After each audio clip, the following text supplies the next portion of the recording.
Stellen Sie sich ein Schloss vor, das sich aus den Blue Ridge Mountains erhebt, dessen Kochsteinschirm den Himmel Carolinas durchbrechen, als where aus dem Wartal gerissen und in die Wildnis Jepflands Wardens, ein Palast mit 250 Zimmern, in dem Amerikas Gilded Age seinen extravagantesten, unfassbar dekadentesten Ausdruck fand, und fragen Sie sich. Was für ein Mensch richtet sich ein solches Denkmal in den Bergen des amerikanischen Südens, und welch Dunkle Arithmetik von Reichtum und macht ein solche Vision möglich. Die Antwort beginnt nicht in diesen Bergen, sondern in den Bahnhofen und Dampfschiffdocks, wo das Vanderbilt Vermögen seinen Ursprung hat, in der brutalen Kalkulation de Monopols und den Gebrechenen Körpern von Arbeitern, deren Namen die Geschichte vergessen hat, in den verrückten Rahmen, in denen Cornelius der Commodore, Vanderbilt Konkurrenten vernichtet und aus Stahl, Dampf und menschlicher Arbeit ein Imperium schuf, ein Vermögen anhofft, das in zum reichsten Mann Amerikas machen sollt, zu einem Koloss, dessen Reichtum die Staatskasse selbst überstieg, dessen Enkel George Washington Vanderbilt nicht nur Geld, sondern auch die Last Diocese Gelds erben sollt, die schrecklich Frage, was man mit einem so gewaltigen Reichtum empfangen soll, dass die Schwerkraft sich hierum zu krummen scheint. Der Commodore errichtet sein Imperium mit einer Skrupellosigkeit, die selbst sein Zeitgenossen schockiert, mit Preiskämpfen, die Konkurrenten in den Ruintrieben, mit Monopolen, die ganz Branchen erstickten, und mit der Bereitschaft, Arbeiter so rücksichtslos auszubeuten, das Bundestruppen Dutzend toten müssen. Als 1877 der Großeisenbahnerstreik in ganz Amerika ausbrach und die Arbeiter am Ende ihrer Kraft zurückschlugen, Blutgold, mit dem schließlich französisch Wandteppich. Renaissance gemalt und ein Hektar großes Grundstück in den Bergen von North Carolina erworben wurden. Auf diesem Fundament erhält sich Biltmore, und wir dürfen es niemals vergessen. Wir dürfen niemals zulassen, dass die Schönheit von Hunts Architektur oder Olmsteds Landschaften die Grundlagen Tatsache verschleiert, das $, der für diesen Palast ausgegeben wird, aus der Arbeit, dem Leben und den Traumen anderer Menschen stammt, die aufgeschoben oder zerstört wurden, damit ein Familie in einer Nation, die angeblich auf Gleichheit gegründet war, wie europäisch König leben konnte. Die Commodore wird 1794 auf Staten Island geboren, begann mit einer einzigen Fahr und starb 1877 mit einem Vermögen von über $100 Millionen, mehr als einem von $20, die in den gesamten Vereinigten Staaten im Umlauf waren, ein so extreme Konzentration von Reichtum, dass es damals wie heute unvorstellbar ist. Dies errichter durch Strategien, die sein Biografen nach politischer Überzeugung mal als Visionar, mal als robberisch bezeichnen, unterbot Konkurrenten bis zum Bankrott und kauft dann deren Vermögen für einen Spotpreis auf, bestach abgeordnet, günstig Gesetze zu erhalten, und Richter, günstig Urteil zu erwirken. Manipuliert Aktienkurs und Markt und Besittheit jetten, der sich ihm und seinem Profit in den Weg stellt, sollt Arbeitern so wenig wie möglich und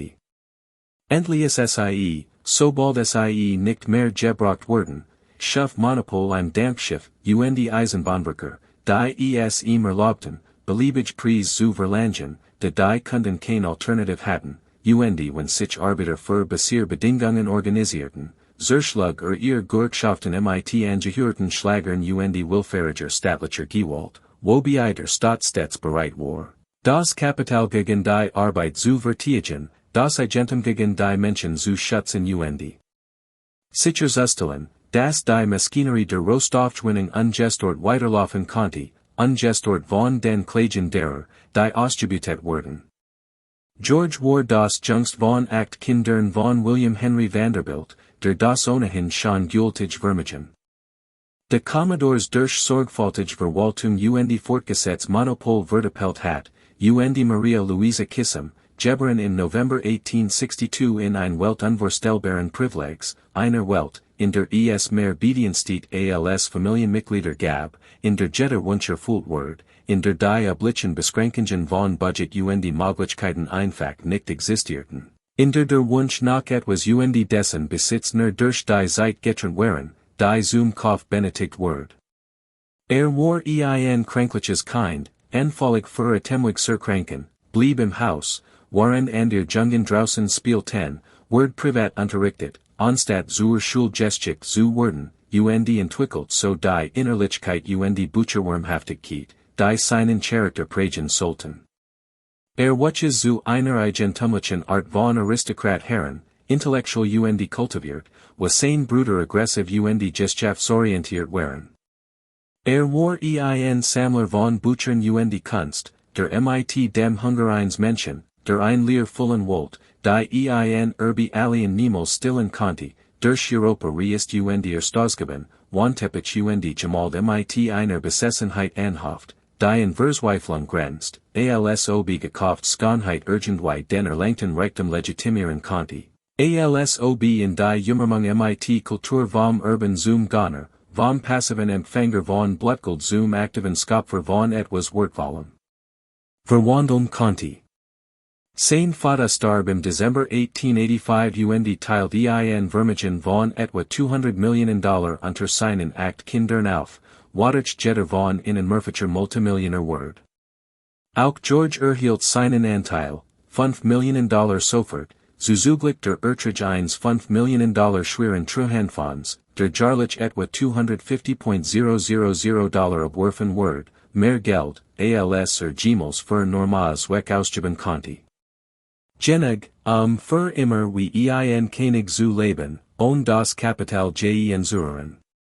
Der Zauber der geerbten Vermögens, das sich über Generationen hinweg vermehrt, die Ausbildung der einen in den Wohlstand der anderen verwandelt den Nachkommen ermöglicht, Leben im Luxus zu führen, finanziert durch die Ausbildung der Vorfahren. George war 23 Jahre alt, hat nach in seinem Leben gearbeitet wird auch müssen.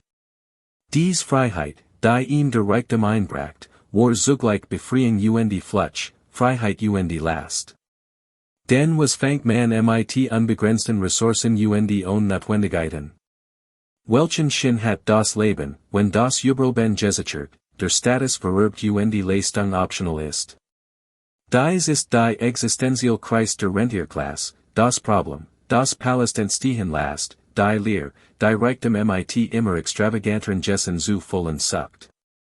George verbracht sein Leben damit, zu beweisen, dass seine Existenz mehr bedeutet als der Zufall seiner Geburt, dass sein Vermögen auf ein Weis verdient, die sein Geburt allen nicht rechtfertigen konnte, dass mehr sein konnte als nur ein weiterer Musiger der von der Brutalität seines Großvaters lebt. In den 1880er Jahren reist unentwegt, vor allem nach Europa, verbracht Monat in Paris London, besucht Museen, Galerien Auctionshäuser, kauft Bücher Kunst mit der systematischen Gründlichkeit, die allem in den Tag legt, versucht, sich in die Aristokratie einzugliedern, deren Mitgliedschaft ihm war durch die Geburt zuteil wird, die ihm aber nicht gegeben war. Den amerikanisch Millionär galten nach europäischen Maßstäben noch immer als unkultiviert, innen fällt die Jahrhundertilte Verfeinerung, die angeblich altes Geld von neuem, Kultur von Geld, Geschmack von bloßer Kaufkraft unterscheid. George kauft im Lauf seines Lebens über 22,000 Bücher trug damit ein der bedeutendsten Privatbibliotheken Amerikas zusammen. Sie umfasst der Stausgaben selten Handschriften, mittelalterlich Text modern Romain, Werke in 8 Sprachen, die mit unterschiedlicher Sprachqualität lesen konnte. Seine Sammlung suchte nicht nur von Reichtum, sondern auch von Gelehrsamkeit, nicht nur von Mitteln, sondern auch von intellektueller Neugier. Stritt danach, nicht nur jemand zu sein, der sich solche Bücher leisten konnte, sondern auch ein würdiger Besitzer. 1890 beauftragt John Singer Sargent mit einem Porträt zalt ein Vermögen, vom angesigtesten Porträtmaler seiner Zeit verwirrt zu werden. Sargent erfasst etwas Wesentliches in George, seine Sensibilität, seine Kultiviertheit, seine leicht körperliche Gebrechlichkeit, aber auch das Selbstvertrauen, das ihm unbegrenzter Reichtum verleiht, die einem von Word, die Geld vermittelt, das Gefühl, das die Welt dazu da ist, ihm zu dienen, anstatt ihm zu dienen, das sein wunschige Wichtiger sind als die Bedürfnis anderer, weil dafür bezahlen kann, das sie ihm Bedeutung verleihen. Kauft Werke von Renoir Whistler, Warb Wanteppich, die Jahrhundertelang in europäischen Schlossern gehangen hatten, sammelt mobile Dekorationsgegenstände mit der Gier eines Menschen, der ein nie zu fühlend leer füllen will. Gab sein so schnell aus, wie sein Truhan von zser Wirtschaften, dennoch watches das Geld weiter, vermehrt sich exponentiell, die Magische Mathematik des Kapitals, die dafür sorgt, dass die Reichen immer reicher werden, einfach weil sie reich sind, weil sie über Ressourcen verfügen, die Renditen abwerfen, die reinvestiert werden können, weiter Renditen zu erwirtschaften. In einer endlosen Aufwärtsspirale, die den Reichtum über Generationen hinweg in immer weniger Händen konzentriert, bis man ein Ungleichheit erreicht, die so Biltmore Wesen als auch die Armut in den Appalachen innerhalb von 32 Kilometern voneinander herverbringt, so Vanderbilt Millionen als auch Arbeiter, die 75 Cent am Tag verdienen, so Kunstsammlungen im Wort von Vermögen als auch Kinder, die nie lesen lernen, weil sie arbeiten müssen, anstatt zur Schule zu gehen. George besucht Asheville, North Carolina, zum ersten Mal im Jahr 1888. Angesigen Wörter von der Bergluft, die angeblich therapeutisch für sein chronischen Atemwegsproblem war. Sein Schwäche Constitution erfordert ein Langier Ruhiker, die sich nur Diagenigen leisten konnten, die über unbegrenzt Zeit Geld verfügten.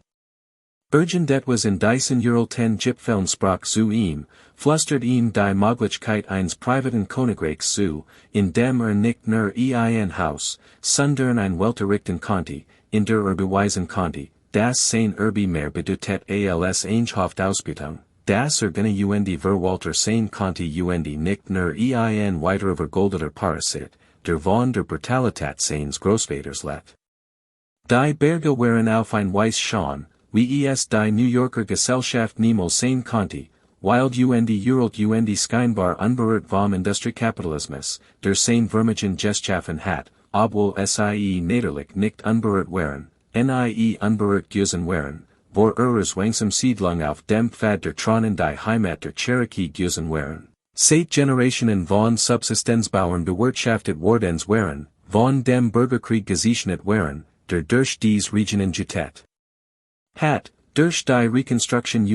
Skeitern in ein Landschaft der Armut verwandelt worden waren, in der Befriedssklaven arm weiss dem ausgelagten Boden ihren Lebensunterhalt abtrotzen, in der Gemeinschaften in einer Wirtschaft Überleben kämpften, die vom Krieg verwustet nie wieder aufgebaut worden war, in der George nicht menschliches Leid, sondern Chancen sah, nicht Gemeinschaften, die es zu unterstützen galt, sondern Land, das es zu erwerben galt, nicht Menschen, denen es zu helfen galt, sondern Hindernis, die es von der Leinwand zu entfernen galt, auf der sein Vision malen word. Begen 1888 mit dem Landkauf, mit der Geduld eines Menschen, dem nie das Geld ausgeht, Hektar Hektar, Parzell Parzell. Setzt Agenten mit den Landbesitzern zu verhandeln, die oft kein Andir Wall hatten, als zu verkaufen, die mit Sturlassen zu kämpfen hatten, die sie nicht bezahlen konnten, mit Ernstfallen, die sie nicht überwinden konnten, mit der bitteren Armut der Nachkriegsüdens, die Jeds Geldangebot verlocken mat, ungeach der langfristigen Folgen. Innen Word gesagt, George Pries sin großzügig, waren sie zusen müssen, wie angestams Land in der Vision eines anderen von Paradies verschwand, waren ihr Gemeinschaften zerstört ihr Verbindungen zum Ort gekappt wurden, damit ein Millionär aus New York mehr Privatsphäre, mehr Landschaft mehr Platz hat, seinen Traum zu verwirklichen. Die Archive bleiben hinsichtlich dieser Transaktionen bewusst vague sprechen im Passiv von Unvermeidlichkeit. Sie beschreiben Verkaufswillige Eigentümer fair Preis, und die Machtverhältnis zu untersuchen, die dies Verkauf ermöglichten. Sie fragen nicht, was Wahlfreiheit wirklich bedeutet, wenn ein Partei über unbegrenzt Ressourcen verfügt und die Ender dem Hungertod ins Auge blickt, wenn ein Partei warten kann und die Ender nicht, wenn die ein Partei einen Luxuspalast errichtet und die Ender ums Überleben kämpft. Die Unterlegenden Wesen selbst Rahmen nun ein, das sich ein Großteil des Landes in einem sehr schlechten Zustand befand und viel born und ander Landbesitzer froh waren zu verkaufen. Die stilisiert Vertreibung als Befreiung, armet als Chance, den Verlust der angestammten Landes als glücklichen Zufall, Jean Art von Geschichtsinterpretation, die Reichtum stets bevorzugt, sie last Erwerb wie gegenseitigen Nutzen erscheinen, blendet Zwang aus, indem sie sich auf die Entschädigung konzentriert, und behandelt die Gesamttransaktion, als gäbe es kein Macht. Als waren alle Partien gleichberechtigt, als waren Verhandlungen mit einem Vanderbilt und die Verhandlungen mit dem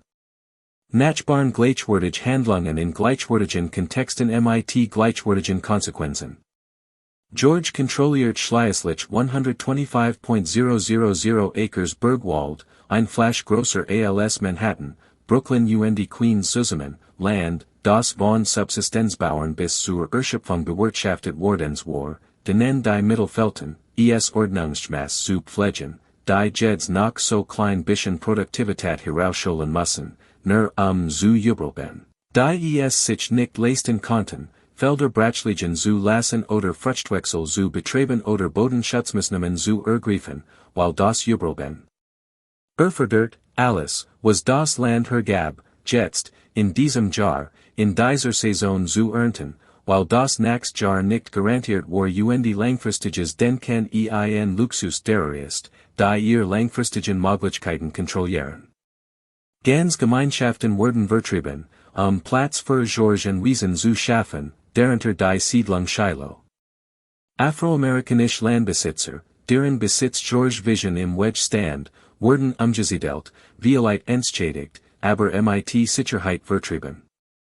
Platz in der Landschaft wird ausgelöscht, damit George seine pastorale Fantasie verwirklichen konnte, seine kultiviert Wildnis, sein privates Königreich, in dem Armet und not unsichtbar sein sollten, nur noch als abstrakt Arbeit existieren sollten, nicht als tatsächlich Menschen mit Namen, Geschichten und Ansprüchen auf das Land, die Generationen vor seinem Steckbuch bestanden.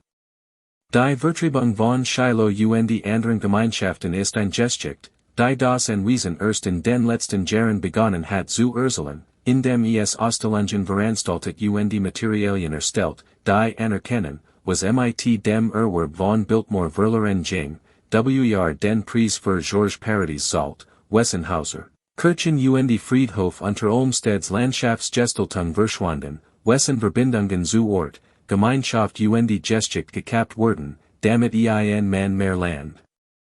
besitzen konnte, als Gemals nutzen konnte, der auf von Menschenhand befreit Landschaften blicken und die Natur genießen konnte, Giernheit von den Komplikationen, die echt Menschen mit sich bringen. Dies Verdrängung, dies Auslöschung von Gemeinschaften,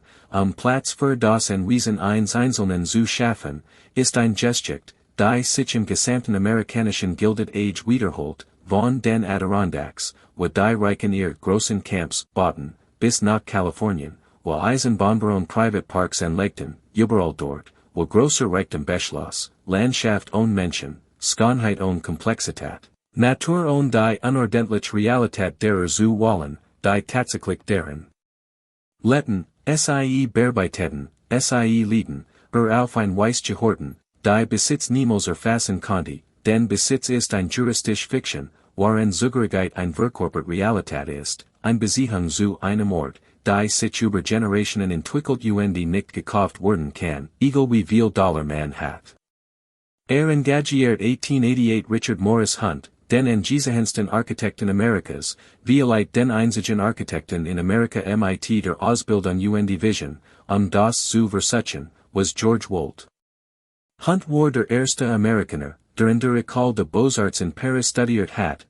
Willen für die Astors und Vanderbilts in New York entworfen, den Sockel für die Freiheitsstatue geschaffen und war darauf spezialisiert, amerikanisches Geld wie europäischen Adel aussehen zu lassen, die Alchemie, Eisenbahnvermögen in Renaissance zu verwandeln. Ausbildung durch die Magie der Architektur in Eleganz zu verwandeln. Beweist damit, dass die Amerikaner den Europäern im Geschmack, wenn auch nicht in der Abstammung, in der Kultiviertheit, wenn auch nicht in den Titeln, in den physischen Manifestationen der Kultur ebenbürtig sein konnten, selbst wenn die Kultur selbst fragwürdig blieb. Verstand intuitiv, was George wollte, auch wenn George es selbst nicht genau artikulieren konnte, nicht nur ein Haus, sondern ein Statement, nicht nur ein Dach über dem Kopf, sondern ein Anspruch auf kulturelle Legitimität, eine Erklärung, dass der amerikanische Reichtum endlich die Raffinesse der europäischen Adels erreicht hat, dass die Vanderbilts nicht nur reich, sondern zivilisiert waren, nicht nur modig, sondern kultiviert, Vermögens würdig, wie es der Commodore trotz all seiner Millionen nie gesehen war, die nicht nur für ihren Besitz, sondern auch für ihr Wertschätzung, ihren Geschmack, ihr Forderung ihr Bildung respektwürdigen, dafür, dass es zu den Menschen gehorten, die Schönheit erkennen konnten die Mittel hatten, sich damit zu umgeben, die inmitten von Kunst die Architektur leben konnten, die von ihrer Überlegenheit, ihrer Andersartigkeit, ihrem Recht zu herrschen suchten, selbst in einer Demokratie, die solche Hierarchien offiziell ablant.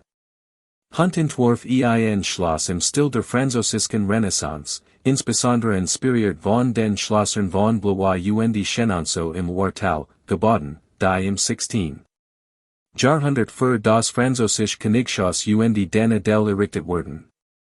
Dies war bewusst getroffen darauf ausgerichtet, nicht nur Reichtum, sondern auch Abstammung, nicht nur Ressourcen, sondern auch zu evasieren, anzuduten, dass die Vanderbilts einer Tradition adliger Masnatentem einhorten nicht einer jüngeren Geschichte industrieller Ausbeutung, dass es ein Kontinuität zwischen Franz der im 16. Jahrhundert Jagdschlosser baut, George Vanderbilt, der in den 1890er Jahren Biltmore errichten ließ, gab, dass die Kontext irgendwie gleichwertig, die Moralvorstellungen vergleichbar waren, das Reichtum in einer Demokratie im Grand Dasselby war wie königlicher Abstammung in einer Monarchie, das gerbte Reichtum sich allen durch sein Existenz seinen guten Geschmack rechtfertigt. Der Entwurf zeichnet sich durch Stil Docker, Term Zinnen aus, Wasserspeier, die wie mittelalterlich Damen von der Kalksteinfassade herabblickten den modernen Überfluss bewachten, Dachgaben, Skornstein Kunstvolles Mauerwerk.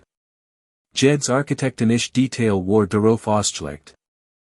Jahrhundert europäischer Geschichte zu beschworen, Alter, Beständigkeit Legitimität zu suggerieren, brandnew bauten antik etabliert Worken zu lassen, Reichtum, der keinen besaß, im Handumdrehen Geschichte zu verliehen, die Abstammung, die Geburt nicht mit sich gebracht hat, in Stein Mortal zu erkaufen, das Wappen, das die Demokratie angeblich verbot. Die sichtbaren Zeichen der Überlegenheit, deren Existenz die amerikanische Ideologies war nicht, die amerikanische Praxis. Aber stets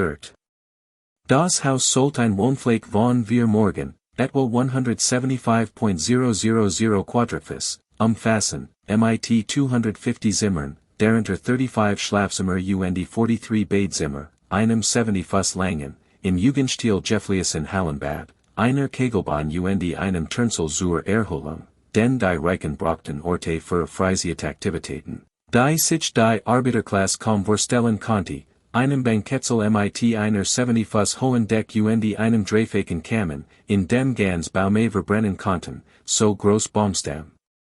Das sie mit dem Wagen einschliefert mit Maskinen hochgesigen werden müssen, für von solcher gewaltiger Intensität, dass sie einen Raum für 100 von Gassen behiesen konnten,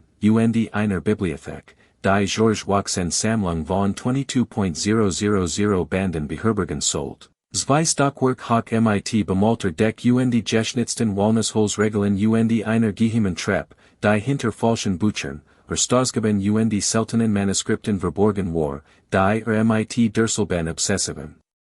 Energie sammelt, die allem widmet, sich in die Aristokratie einzulassen, die ihm zwar durch Geburt Geld, aber nicht die Mitgliedschaft verschafft hat, durch Bildung das zu werden, was ihm sonst verwehrt blieb.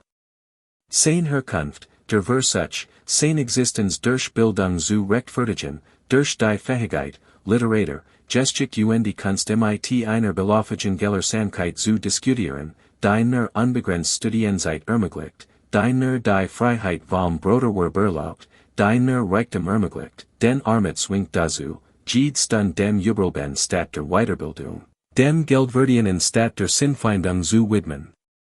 Das Haus soll technologisch Wunderwerk beherbergen, die sich die meisten Amerikaner nicht einmal vorstellen, geschweige den leisten konnten, Innovationen, die demonstrierten, wie Reichtum in die Zukunft rast, während Armut in der Vergangenheit gefangen bleibt, elektrisches Licht, gespielt von den eigenen Generatoren des Wesens, eins der ersten privaten Stromnetz in Amerika. Das Biltmore zu einem leuchtenden Leuchtturm in der Dunkelheit macht, während die umliegende Landschaft auf.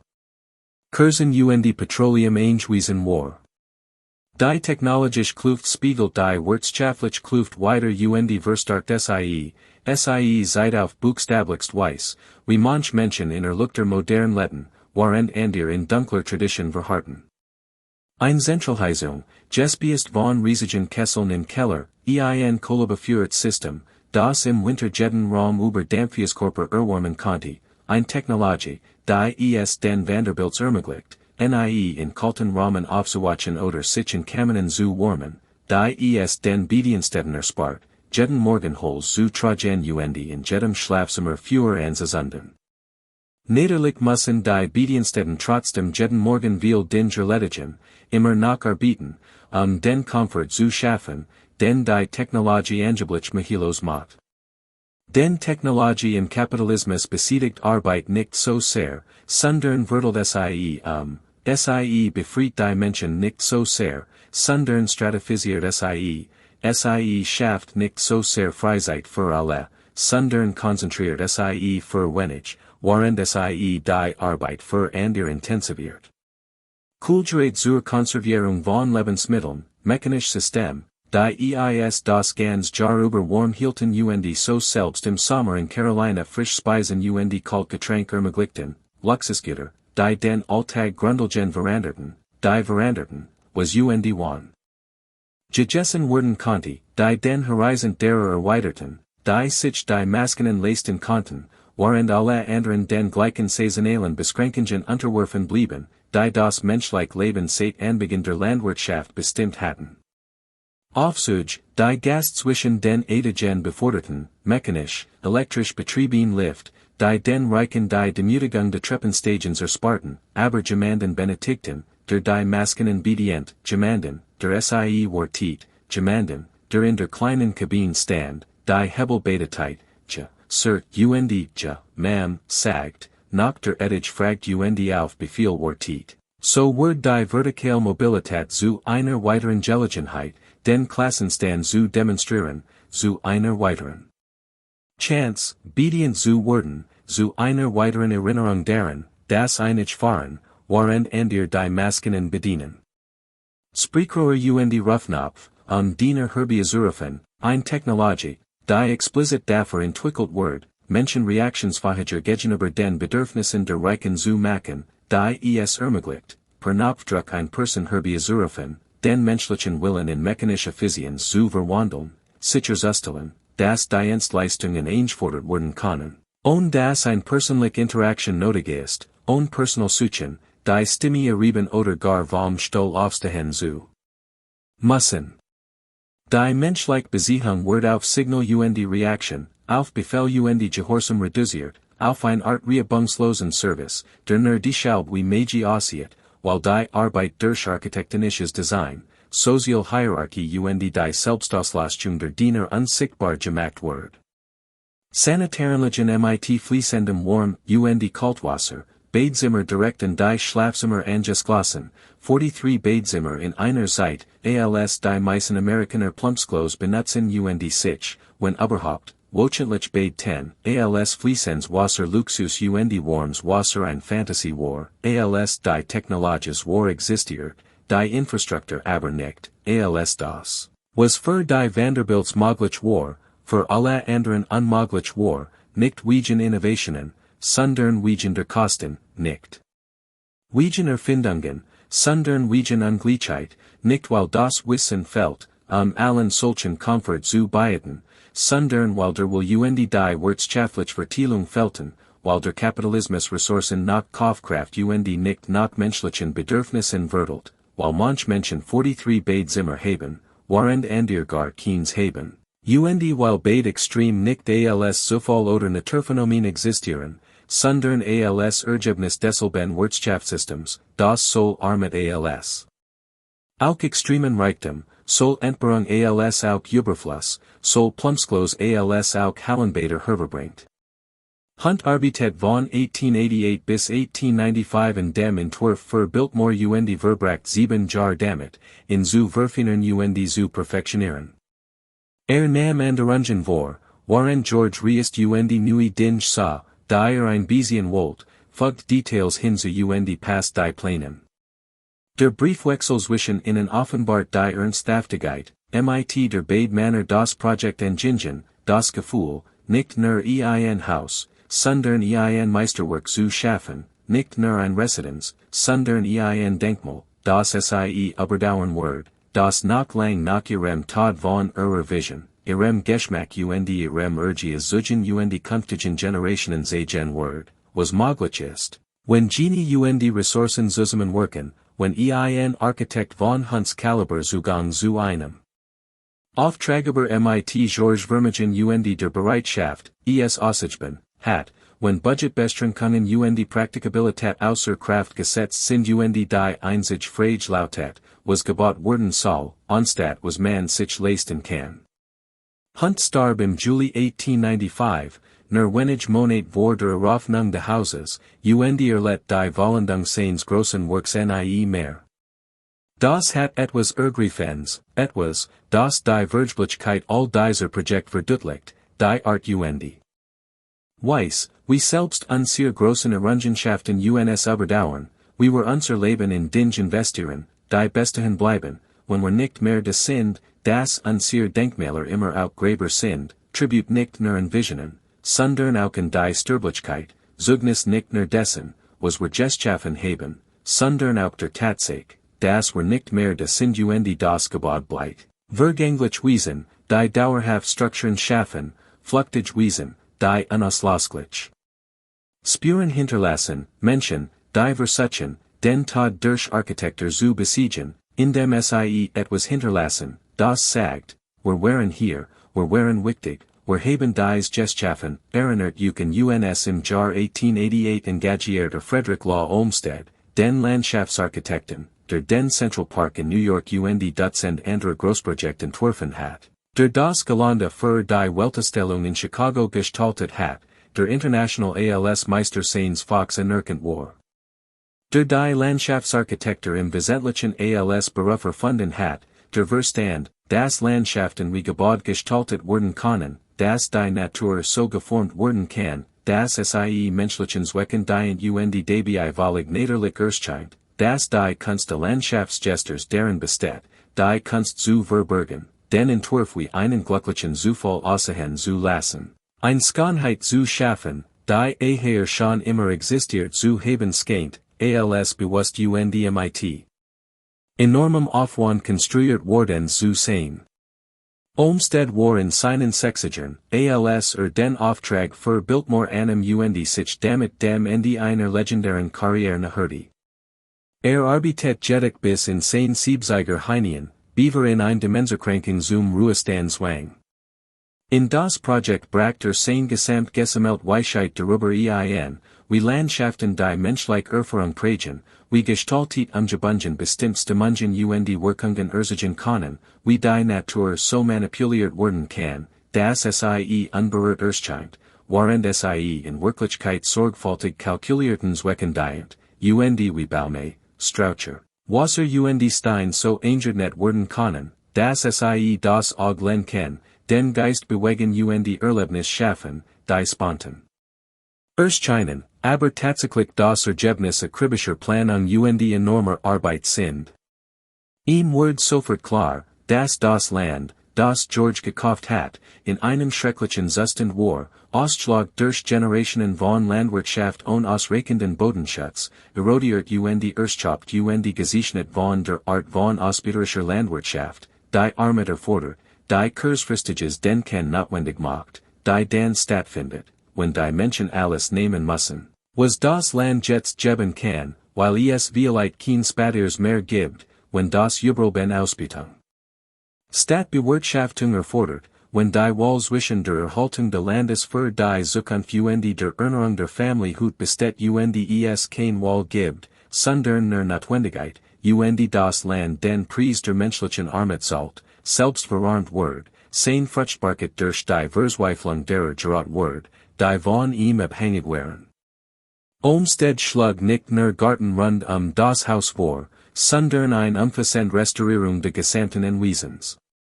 Wollte Erstschaft's Ackerland durch wissenschaftliche Bewirtschaftung wieder in Wald umwandeln, entwal dit hang wieder aufrüsten, Erosion zu verhindern,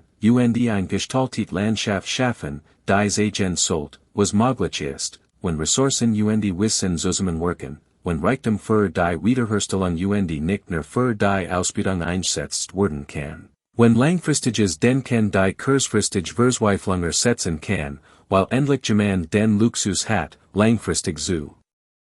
denken, für Jahrzehnte Jahrhundert statt für Jahreszeiten zu planen Land als etwas zu behandeln, das es zu pflegen gilt, anstatt es auszubeuten.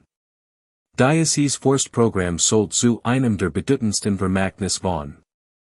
Biltmore werden, ein wahrhaft wichtiger Meilenstein in der Geschichte amerikanischen Niederschutzes.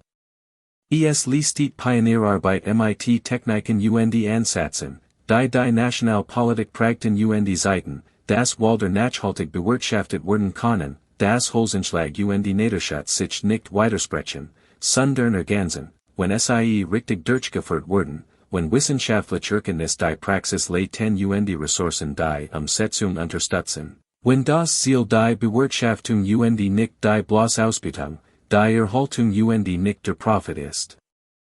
Doch auch hier müssen wir die Komplexität anerkennen, das Land bedarf der Wiederherstellung, der es von Born übernutzt werdens war, denen die Mittel für ein Ordnungsgemäß Bewirtschaftung fehlten, Born, die auf die himmlisch Sklaven oder arm weiß waren, die in einer auf Rohstoffgewinnung basierenden Wirtschaft Übrelben kämpften. Obwohl George Wiederherstellung aufrichtig vorteilhaft war Olmsteds Arbeit einen echten Fortschritt im ökologischen Denken darstellt, diente sie auch dazu, die Geschichte dieser Born Oscillation, den menschlichen Kampf durch ein kontrolliert Natur zu ersetzen, ein Landschaft der Armut in ein Landschaft der Muse zu verwandeln, das Land von den Spuren derer zu saubern. Die es bearbeitet hatten, es so aussehen zu lassen, als es nie von verzweifelten Handen berührt werdens. Die Illusion von Wildnis zu schaffen. Ein Ort, der zutiefst menschlich war, gezeichnet von Arbeit, Leben Verlust. George stellt 1892 Gifford Pinchot den ersten professionellen Forster Amerikas, einen jungen Mann, der erst kürzlich von einem Studium in Europa zurückgekehrt war. Dort war die Forstwirtschaft bereits eine etablierte Wissenschaft, Wälder wurden seit Generationen systematisch bewirtschaftet, die Amerikaner galten als Barbaren, die ihre niederlichen Ressourcen verschwenderisch zerstören.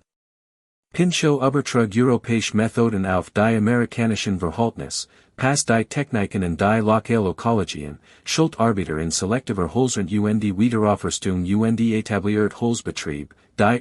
Wirtschaften gleichzeitig die Gesundheit des Waldes bewahrten. Beweis, dass Forstwirtschaft wirtschaftlich rentabel sein kann, dass Nachhaltigkeit nicht Erhaltung und Nutzung bedeutet, sondern Nutzung und Ausbeutung, das Wälder bei Richtiger Bewirtschaftung unbegrenzt Holz liefern können, wenn die Ernte dem Wachstum entspricht kurzfristig Gewinn nicht die langfristige Planung verdrängen. Pinchot verließ das in Wesen 1895, seine Karriere im Staatsdienst fortzusetzen. Wurde schließlich der erste Leiter des US Forstdienstes. George stellt daraufhin Dr. Karl Alwin Schenk als seinen Nachfolger einen promovierten deutschen Forstwirt, der sich als noch einflussreicher erweisen sollte. Schenkgründe 1898 Die Biltmore Forest School, Amerikas erste Forstschule, UND bildet 100 von Studenten in wissenschaftlicher Forstwirtschaft aus. So entstand die erste Generation amerikanischer Berufsforstwirt, Männer, die später soll privat als auch öffentlich Walder bewirtschaften UND die amerikanische Forstpolitik UND, Praxis über Jahren prägten. In Biltmore lernten sie die Prinzipien, die sie landesweit anwenden sollten. Dieses Bildungsservice violate George größter Beitrag, sein nachhaltigster Einfluss, der weit über das Anwesen hinausreicht, die Art und Weise, wie sein Privatsvermögen durch Bildung einen öffentlichen Nutzen schuf, indem es Menschen ausbildet, die Zwecken dienten, die über George eigen Interessen hinausgingen. Natürlich sollte man auch bedenken, dass die Ausbildung von Forstwirten auch George Interessen diente, de qualifiziert Verwalter den Wert von Waldbeständen steigerten und scheinbar Großzügigkeit auf strategischen Zwecken diente.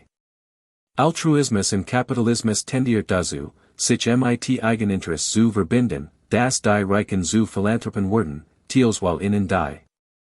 Philanthropie nutzt, teils while sie ihren Reichtum legitimiert, teils while sie es ihnen ermöglicht, die Gesellschaft nach ihren Vorstellungen zu gestalten, zu bestimmen, was finanziert wird und was nicht, welches Wissen produziert wird und welches nicht, gebildet wird und nicht, eine Form der Macht, die direkt Macht der Reichtum selbst überdauert und möglicherweise übertrifft.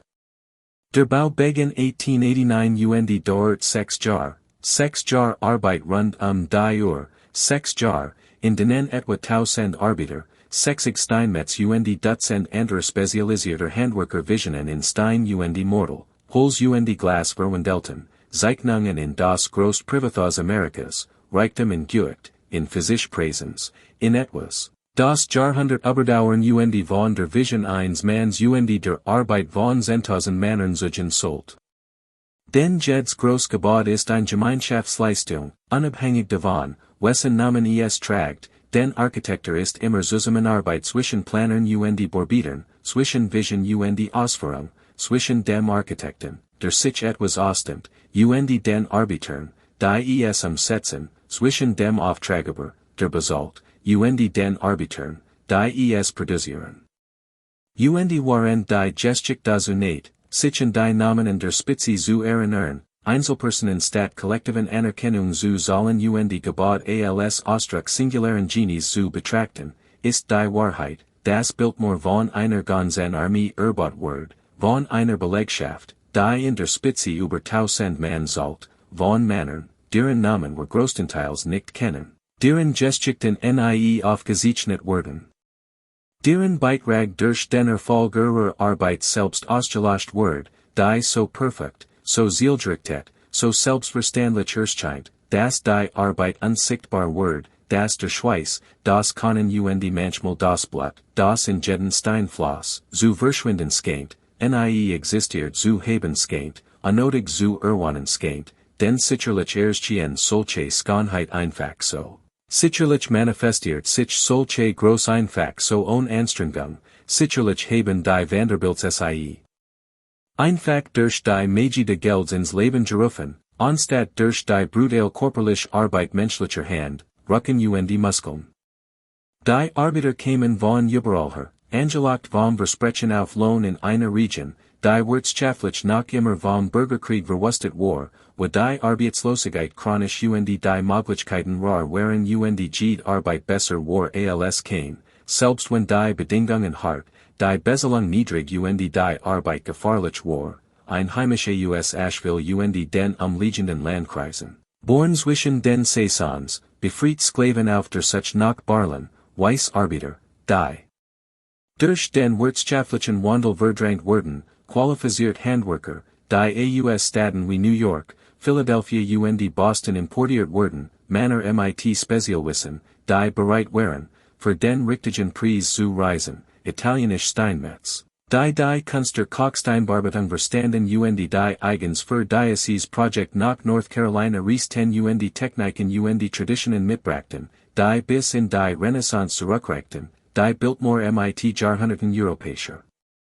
Handwerkskunst verbanden, die das neue Haus alt aussehen ließen, die dem amerikanischen Recht im Europäischen Herkunft verliehen, Ingenieur, Elektriker und Klempner, die modern in die Berge brachten und System installierten, die es vor Ort nicht gab und die Fachwissen erforderten, das importiert werden musst, weil das Wissen hier nicht vorhanden war. While sich Technologie in wohlhabenden Gebieten konzentriert und sich nur langsam in armeren verbreitet. Den manch Orte erhalten elektrisches Licht und Zentralheizung, waren and ihr Jahrzehntelang auf solche Innovationen warten müssen, nicht aufgrund geografischer Gegebenheiten oder Zufalls, sondern aus wirtschaftlichen Gründen. Ressourcen folgen dem Reichtum, nicht dem Bedarf. Der Kapitalismus baut dort, wo Profit lockt, nicht dort, wo Menschen es brauchen. Zimmerlut, Stuckateur, Maler und Glaser, hier von Fachkräften, koordiniert von Bauleiter Richard Sharp Smith.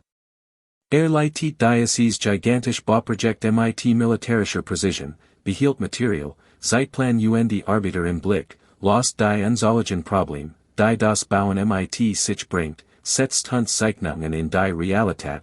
traf Entscheidungen über Details, die nie festgelegt hat, improvisiert und passten und hielt das Gesamtprojekt trotz Versucherungen. Herausforderungen und der schieren Komplexität des Bauens ein so großen, abgelegenen Bauwerks Laufen.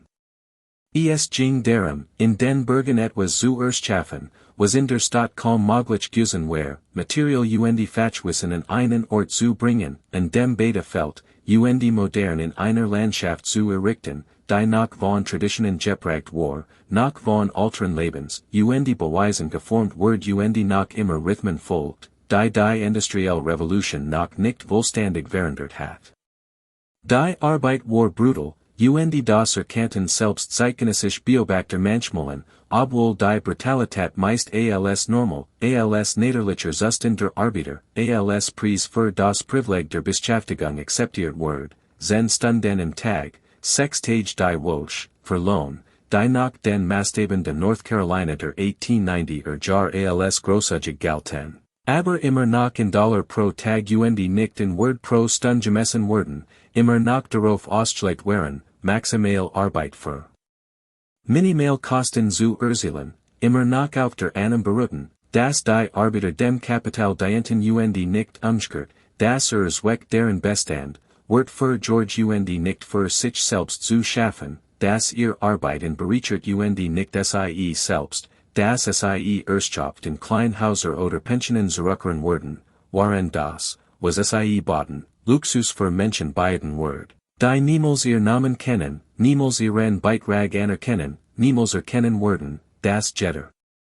Comfortable Moment in diesem Haus mit dem Schweiß, der Erschöpfung und den Lebensjahren eins anderen erkauft wird, die für den Traum eins anderen aufgewendet werden.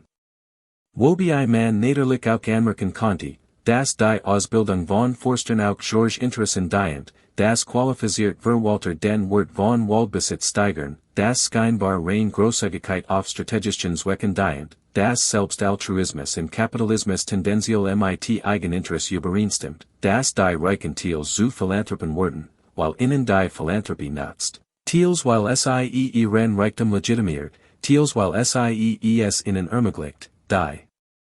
Gesellschaft nach ihren Vorstellungen zu gestalten, zu bestimmen, was finanziert wird und was nicht, welches Wissen produziert wird und welches nicht, gebildet wird und nicht, eine Form der Macht, die direkt Macht der Reichtum selbst überdauert und möglicherweise übertrifft.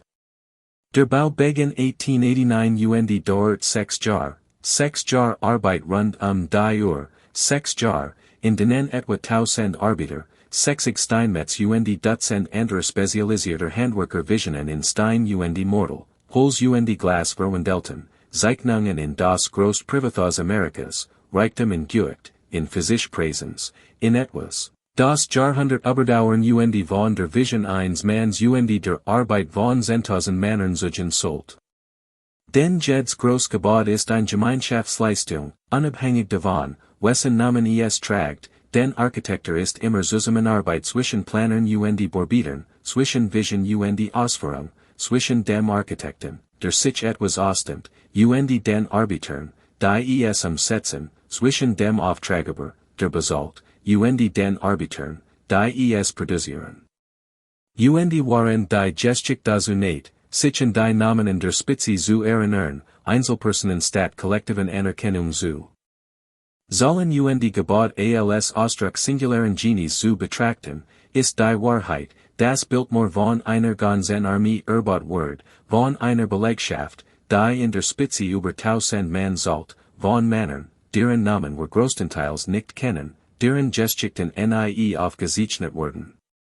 Deren Beitrag durch den Erfolg ihrer Arbeit selbst ausgelöscht wird, die so perfekt, so zielgerichtet, so selbstverständlich erscheint, dass die Arbeit unsichtbar wird, dass der Schweiß, das können manchmal das Blut, das in jeden Stein floss, zu verschwinden scheint, nie existiert zu haben scheint, unnötig zu erwanen scheint, denn sicherlich erschien solche Schönheit einfach so. Sicherlich manifestiert sich solche groß einfach so ohne Anstrengung, sicherlich haben die Vanderbilts sie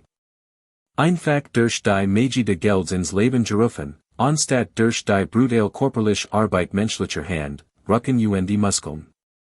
Die Arbeiter kamen von überallher, angelockt vom Versprechen auf Lohn in einer Region, die wirtschaftlich noch immer vom Bürgerkrieg verwusstet war, wo die Arbeitslosigkeit chronisch die Möglichkeiten rar waren die Arbeit besser war als kein, selbst wenn die Bedingungen hart, die Bezahlung niedrig die Arbeit gefahrlich war, ein heimische Asheville den umliegenden Landkreisen. Born zwischen den Saisons, befreit Sklaven auf der Such nach Barlen, Weiss Arbeiter, die durch den wirtschaftlichen Wandel verdrängt wurden, qualifiziert Handwerker, die aus Städten wie New York, Philadelphia Boston importiert wurden, Männer mit Spezialwissen, die bereit waren, für den richtigen Preis zu reisen, italienisch Steinmetz. Die Kunst der Kochsteinbarbeitung verstanden die eigens für dieses Projekt nach North Carolina reisten Techniken Traditionen mitbrachten, die bis in die Renaissance zurückreichten, die Biltmore mit Jahrhunderten europäischer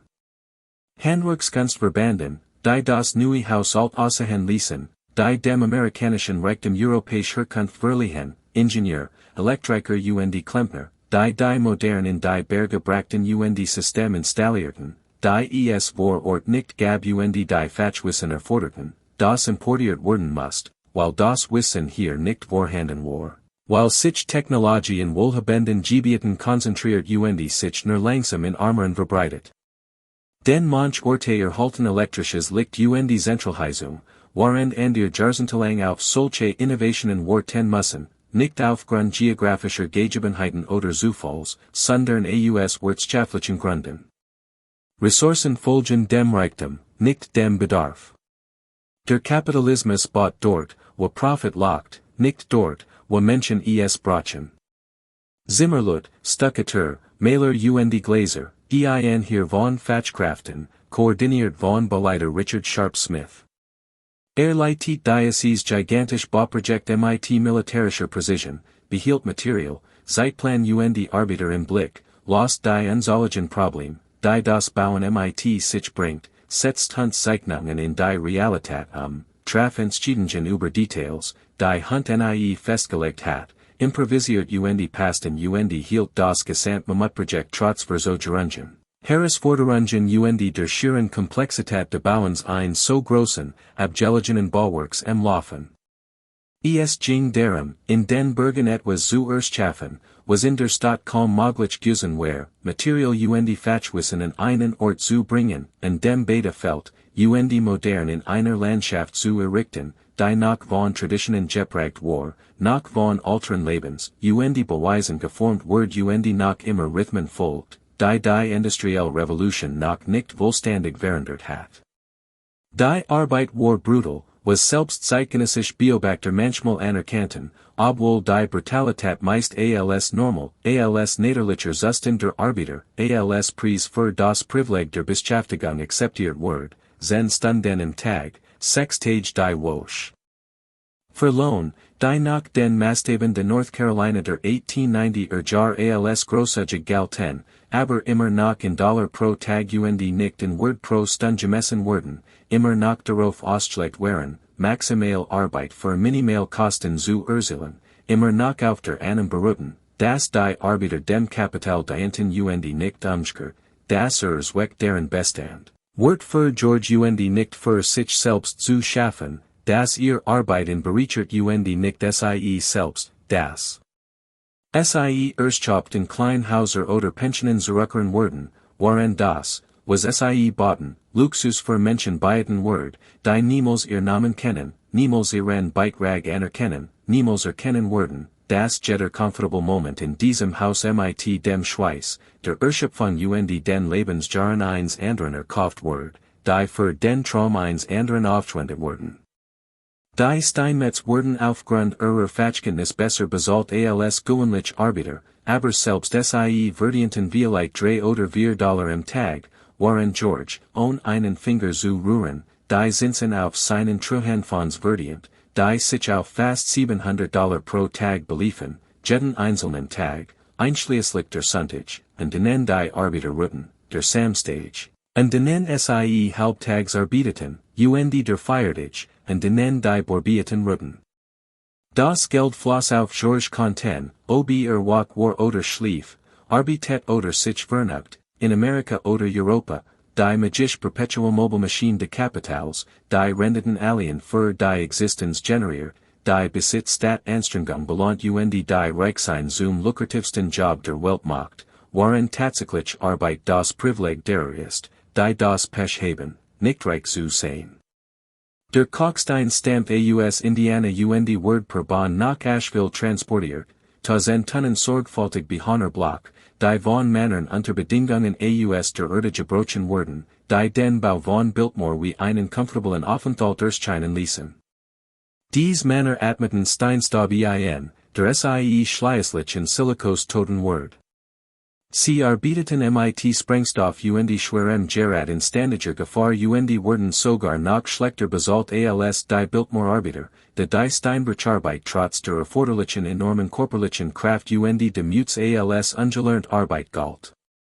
Beitrag zu Biltmore war noch ferner unsichtbarer als der Borbeiter. Ihr Namen wurden nicht aufgezeichnet, Opfer nicht anerkannt, Tod durch Berufskrankheiten word als normal, acceptable, als Kosten des Geschichts, als Preis des Fortschritts betrachtet, als ob Fortschritt Menschenopfer erfordert, als ob Schönheit Leiden notwendig macht, als ob George Schlossner durch das Brechen von Körpern in den Steinbrüchen Indianas auf den Bostelen North Carolinas entstehen konnte, durch die systematische Ausbildung von Menschenleben, Gesundheit Jaren, die niemals zurückschwanen, niemals entschädigt niemals als die waren Kosten de Boverbens anerkannt wurden. Dies Jägel stammten aus lokalem Ton, Millionen von ihnen wurden vor Ort in Ofen gebrannt, die ununterbrochen brannten, die Luft mit Rauch Hitze erfüllten von Arbeitern betrübt wurden, die bei Temperaturen schafften, die in jedem anderen Kontext als Folter gelten wurden. Aber in den 1890er Jahren einfach Arbeitsbedingungen waren, einfach das, was Männer ertragen müssen, tägliches Brot zu verdienen, einfach die normale Brutalität der industriellen Produktion in einer Ära vor. Arbeitsgesetzen oder Sicherheitsvorschriften oder der Erkenntnis, dass Arbeitermenschen mit Rechten waren nicht bloß Input in Produktionsprozess, Produktionsfaktoren, die so effizient wie möglich eingesetzt wurden sollten, Ressourcen, die wie Kohl, Holz oder Stein verbraucht wurden sollten, ihr Körpertreibstoff für die Großbaumaschine, die George Vision in Kalkstein Realität verwandelt. Die Walder lieferten. Bauholz, 1000 von Brettfuss, die von George nur erworbenem Land geschlagen wurden. Baume, die dort seit Jahrhunderten gestanden hatten, waren plötzlich wertvoll, weil George sie besaß. Sein Besitz verwandelt sie von einer Landschaft in ein Ressource, von Natur in Kapital, von Dingen, die einfach nur existierten, in etwas, das Jerntet, verkauft zu die Len, Balkan Deckenbacken für das Haus verarbeitet worden konnte. Die Ironie dabei war, dass George gleichzeitig Pionierarbeit in der nachhaltigen Forstwirtschaft leistet, waren der Walder Fault, sein Haus zu bauen. Demonstriert, dass Walder erhalten werden können, gleichzeitig, dass Walder existieren, menschlichen Zwecken zu dienen, insbesondere den Zwecken wohlhabender Menschen. Demonstriert, dass die Natur dazu da ist, bewirtschaftet, genetzt und profitabel gemacht zu werden, selbst wenn dies Profitmaximierung nachhaltiger folgt, selbst wenn die Holzert wissenschaftlich und die Wiederaufforstung systematisch war. Denn Nachhaltigkeit im Kapitalismus bedeutet nicht, die Natur in Ruhe zu lassen, sondern sie für immer auszubeuten. Sie bedeutet nicht Erhaltung, sondern ständige Ausbeutung. Sie bedeutet nicht Walder ihrer selbst willen, sondern Walder als erneuerbare Ressourcen, als Workquellen, die bei Richtiger Bewirtschaftung unbegrenzt genutzt werden können, als Kapital, das Wachstat schrumpft. Sie sind klug genug, geduldig genug und wohlhabend genug, aufwärtig zu werden, die Jahrzehnte dauern konnten, die ihr eigen Lebenszeit überdauern konnten, die vielleicht nur ihren Kindern oder Enkelkindern zugutkommen, ein langfristig Denkweise, die nur generationenübergreifende Reichtum ermöglicht und die nur diejenigen praktizieren können, die von unmittelbarer Notwendigkeit befreit sind. Die Bostel selbst entwickelt sich zu einer kleinen Stadt mit provisorischen Unterkünften für die Arbeiter, die von weiter kämen, mit Speisesälen, Materialagern und Werkstätten, mit einem eigens gebauten Gleisanschluss für die Materiallieferung, einer eigenen Ziegelei, Holzbearbeitungswerkstätten und Steinmetzwerkstätten.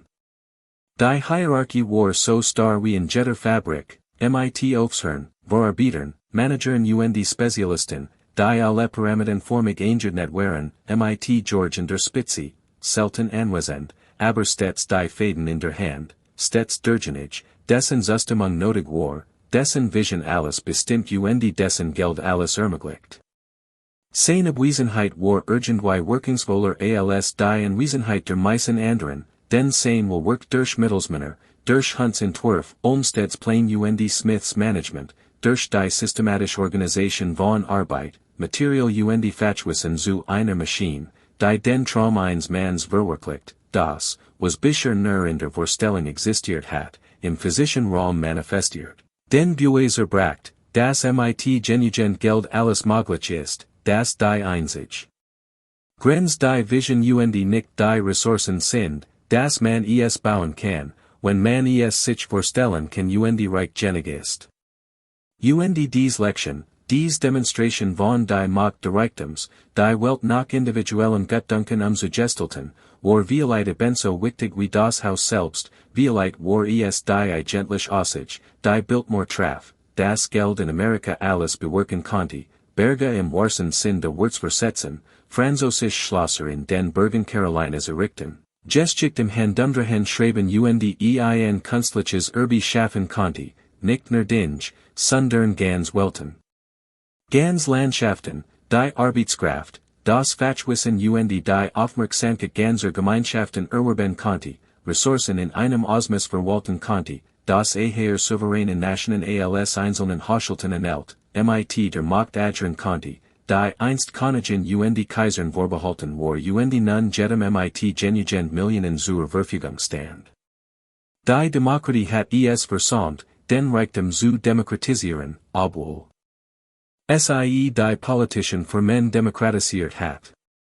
Sie hat ein System geschaffen, in dem war theoretisch alle gleich waren, in dem aber manch Menschen so viel gleicher waren als andere, dass die Theorie lächerlich ward, zu einem Witz, den jeder verstand, den aber niemand so recht anerkannte, zu der hofflichen Fiction, die es den Vanderbilts erlaubt, Palast zu bauen, waren die Arbeiter in Armutletten, und alles so taten. Als sei dies normal, natürlich, einfach so. Und das wird auch immer so bleiben. George waren der Bajar wiederholt nach Europa und kauft Einrichtungsgegenstand, Kunst und Dekorationsartikel mit derselben systematischen Gründlichkeit, die allem anderen in den Tag legt. Monatelang besuchter Handler, Auctionschauser und Privatsammlungen, warb Wandteppich, die einst in europäischen Schlossern gehangen hatten, gemalt Altermeister und moderner Künstler, mobile aus dem Besitz französischer Aristokraten und italienischer Adliger, kauft ganz Zimmer mit aufeinander abgestimmten Objekten, warb Schönheit containerweise und Wirtschaft sie über den Atlantik, Sein Schloss in North Carolina zu Fullen. Das hat etwas Beeindruckendes zugleich Deprimierendes in sich. Es zut von echtem Geschmack Wissen, aber auch von der im Wesentlichen abgeleiteten Natur der amerikanischen Reichtums in dieser Zeit. Amerikanisch Millionär versuchten, sich europäisch kulturell Legitimität zu erkaufen, sich durch Kaufensweinen, was sie nicht durch ein heimisch Tradition schaffen konnten, Zivilisation zusammen mit Wantepichen Gemelden zu importieren, alsob kulturelle Autorität kauflich war, alsob man sich kaufen konnte, alsob der Besitz von Dingen. Die Europäer geschaffen hatten, Amerikaner irgendwie zu Europäern machen, irgendwie die Kluft zwischen altem Geld überbrücken konnte. Nuis, zwischen erwerbter Aristokratie erwerbenem Reichtum, zwischen Menschen, die von Schönheit umgeben aufwachsen, Menschen, die erst lernen müssen, sie zu erkennen, zwischen denen, für die Geschmack irbi war,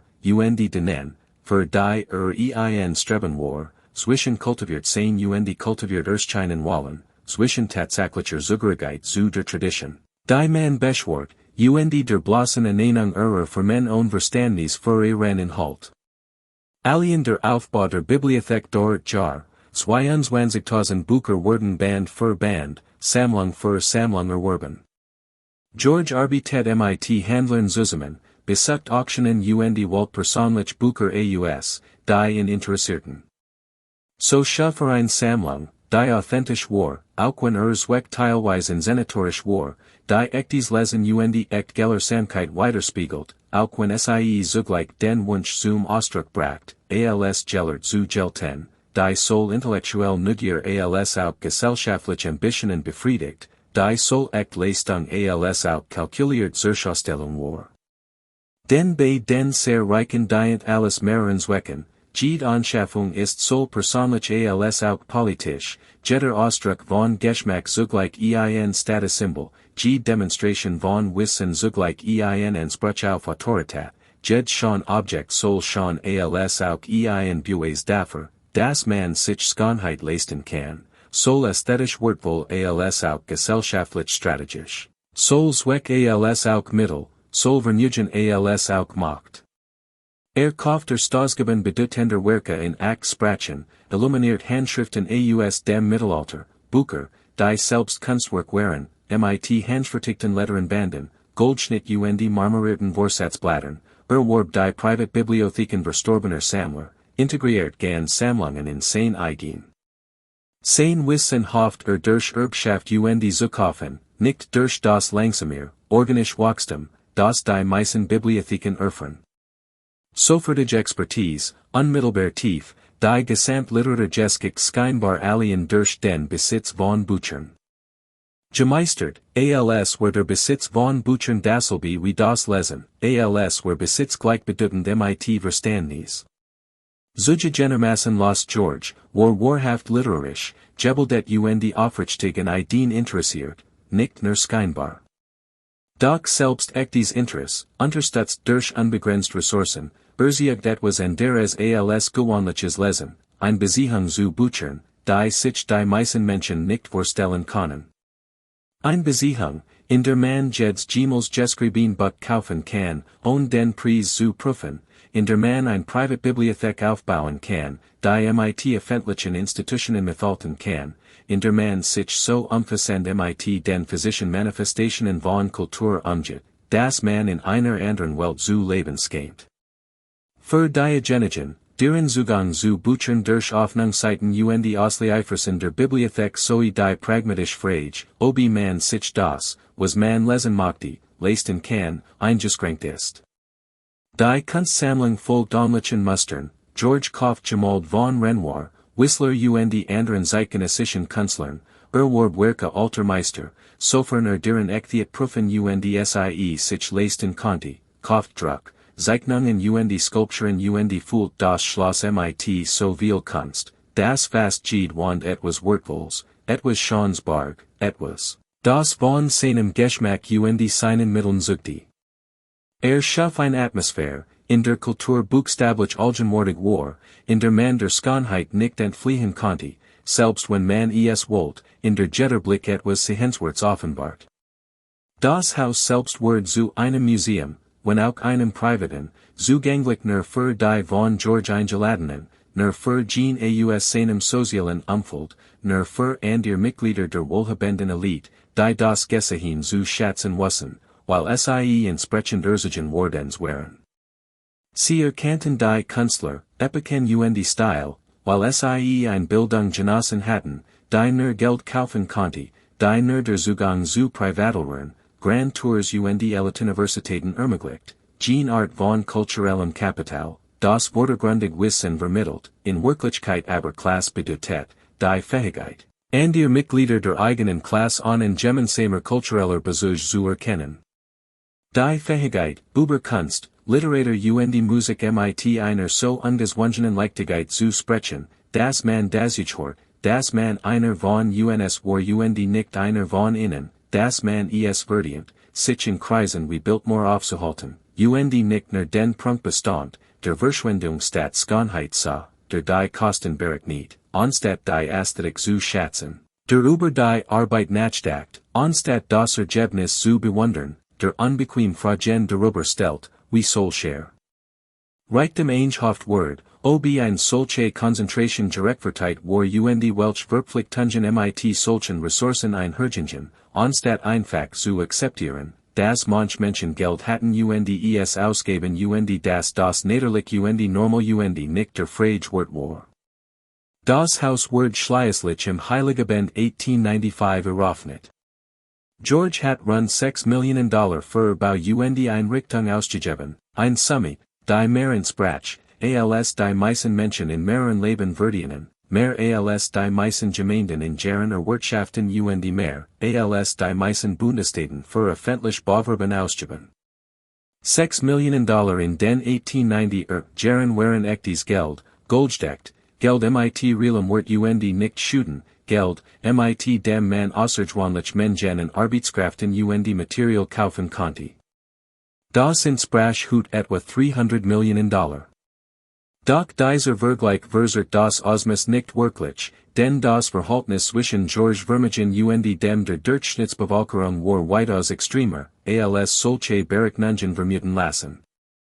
In den 1890 Jahren verdient ein Arbeiter vielleicht $500 im Jahr, waren George ein Gerseinkommen von $250,000 hat, ein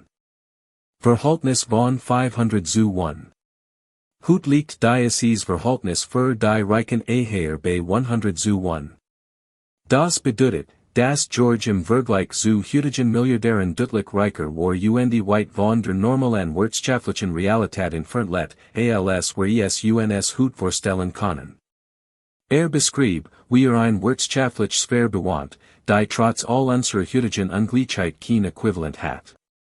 Lädt in einer Welt, in der sein Gerseinkommen die Arbeit von 500 Männern über ein ganzes Jahr erfordert hat, in der sein Haus 12.000 Manjar kostet, in der Jette Luxus, den Genuss, das Lebenswerk eines anderen repräsentiert, ja, sogar das vieler anderer, ein hier von Arbeitern, deren Jahr für seinen Komfort aufgewendet wurden, deren Leben dem Bau und der Instandhaltung seines Palasts gewidmet war, deren Existenz darauf ausgerichtet war, ein angenehmes Leben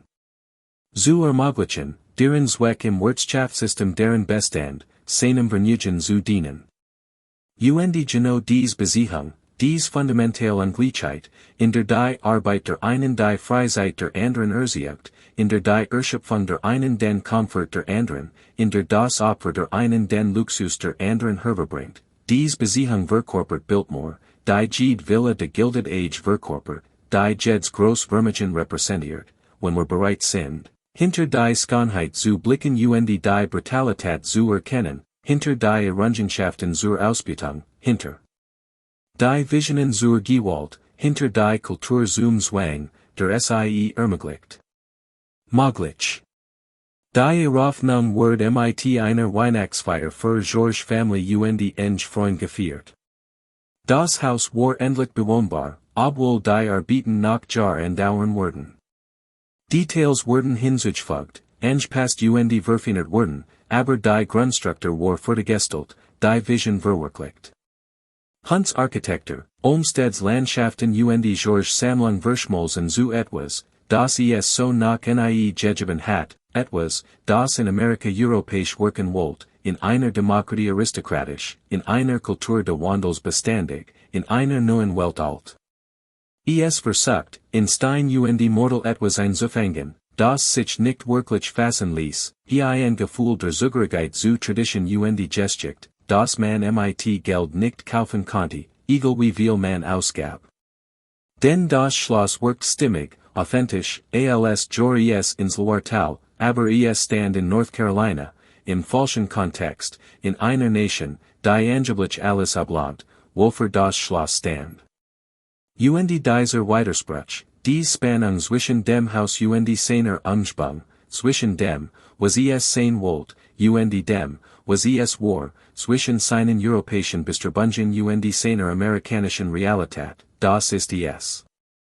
Ein Teil dessen, was Biltmore so faszinierend und beunruhigend, beeindruckend und verstörend, schon und irgendwie falsch macht, ein Meisterwerk, das es eigentlich nicht geben dürft, ein Palast, den die Demokratie hat verhindern sollen, den der Kapitalismus aber ermöglicht, ein gebaut, das gleichzeitig von menschlichen Errungenschaften und menschlicher Ungleichheit zeugt, von dem, was wir erschaffen können und was wir scheinbar nicht verhindern können, von unserem Sinn für Schönheit und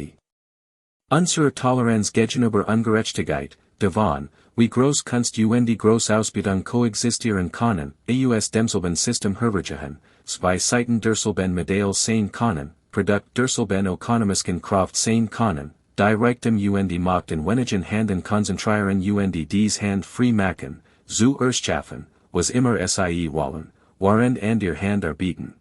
dies Visionen zu verwirklichen, dies Traum zu bauen, die Schönheit zu ermöglichen, die sie selbst nie wohlständig genießen, nie wohlständig erreichen, nie wohlständig davon profitieren werden, außer als Lohn, außer als die Magier Entschädigung, die der Kapitalismus der Arbeit für die Produktion der Reichtums beiträgt, denn das Kapital. Genius. George Vanderbilt Edith Stuyvesant Dresser im Juni 1898. War 35, Sie 25. Sie stammt aus einer guten, aber nicht wohlhabenden Familie, Vater war verstorben, Erbe beschieden. Die at mit George bedeutet für in unvorstellbaren Reichtum einzuheiraten, vom bescheidenen Leben in den absoluten Luxus zu wechseln, von Sparsamkeit und Haushaltsführung zu unbegrenzten Ressourcen, von Zwangen zu Freiheit, oder zumindest zu der Art von Freiheit, die Geld ermöglicht. Doch vielleicht bedeutet sie auch neue Zwang, die gesellschaftlichen Verpflichtungen und Erwartungen, die mit dem Vanderbilt-Status einhergingen, die Notwendigkeit, Reichtum eingemessen zu präsentieren, einständig Hascheren von Biltmore zu sein, Bedienstete zu führen, Empfänge zu organisieren und die gesellschaftlichen Pflichten zu erfüllen, die Reichen einander schuldeten. Sie müssen dekorativ, kultiviert und eingemessen sein, Gene Art von raffinierter Weiblichkeit verkörpern, die der amerikanische Del von seinen Frauen verlangt, schon und geschmackvoll und präsent, aber nicht zu präsent, sichtbar, aber nicht prominent, kultiviert, aber nicht intellektuell, gebildet, aber nicht ehrgeizig zu sein, George Leben zu schmücken, anstatt es zu bereichern. Edith selbst scheint intelligent und feig gewesen zu sein, hat offenbar echt Interessen und Beschäftigungen und Verwaltet das Anwesen kompetent, insbesondere nach George Todd. Doch die Strukturen der Ehe im Gilded Age, die sie prägten, führten dazu, dass selbstfähige Frauen Erwartungen unterworfen waren, die nichts mit ihren Fähigkeiten, sondern alles mit ihrem Geschlecht zu tun hatten. Diese Erwartungen beschränkten sie auf den häuslichen und gesellschaftlichen Bereich, so groß und komplex dieser in einem Haus wie Biltmore auch sein mochte. Sie hinderten sie daran, die Art von öffentlichem Erfolg anzustreben, die Männern möglich war, und beschränkten ihren Einfluss auf den privaten Bereich und indirekt Methoden. Sie wurden vielleicht zu Partnerinnen, aber nie zu Gleichberechtigten, zu Gefahrtinnen, aber nie zu unabhängigen Akteurinnen, zu anwesenden, aber nie zu autoriteten. Ihr macht Word stets durch Manner, durch Ihmener und Sohn, vermittelt, vermacht die stets mit der Familie und nicht mit individuellen Leistungen verbunden. Ihr Namen werden, wenn überhaupt, nur als ein Hängsel berühmterer Namen in Erinnerung behalten, als Frauen und Mutter, nicht als eigenständige Persönlichkeiten. Auch dies ist Teil dessen, was Biltmore repräsentiert, Teil de von ihm verkörperten Gesellschaftssystems. Die Art und Weise, wie Geschlecht und Klasse sich überschnitten und unterschiedliche Arten von Einschränkungen und Begrenzungen schaffen, die Art und Weise, wie selbst wohlhabend Frauen auf ein Weise eingeschränkt wären, wie wohlhabend Männer nicht eingeschränkt wären, obwohl die Einschränkungen der Reichtums niederlich den Einschränkungen der Armut weit vorzusehen wären, obwohl es unvergleichlich besser war. Ein Reich Frau zu sein, als ein arm Frau oder Argentien Mann ohne Ressourcen zu sein, obwohl wir mehrere Wahrheiten gleichzeitig berücksichtigen müssen, das Ediths Leben durch Geschlechterordnungen eingeschränkt war und das im Vergleich zu fast allen anderen Lebenden unvergleichlich luxuriös war.